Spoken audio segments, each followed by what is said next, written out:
Peter Kulski is bringing history back to life. His augmented reality app shows people where the Berlin Wall was and how it changed in the years it stood.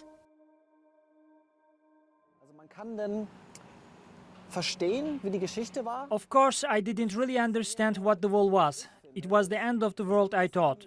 You could look left and right, but you couldn't see anything ahead, and it was without an end in both directions. Filmmaker Fabian Gohad collected stories from people who lived near the wall for the app. He says he wanted to introduce the history in a way that was all-inclusive.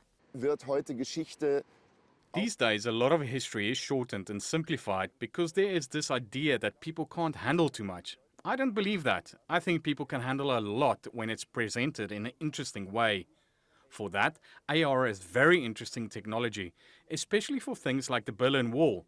We can put objects that are gone back in the place where they were and confront people with them. The Berlin Wall was a symbol of the Cold War, an ideological and economic battle between the capitalist West and communist East. Saturday marks 30 years since the wall came down. On November 9, 1989, the East German Communist Party announced its citizens could cross the border. Crowds of people swarmed the wall. Historians say it was the beginning of the end of the Cold War too. With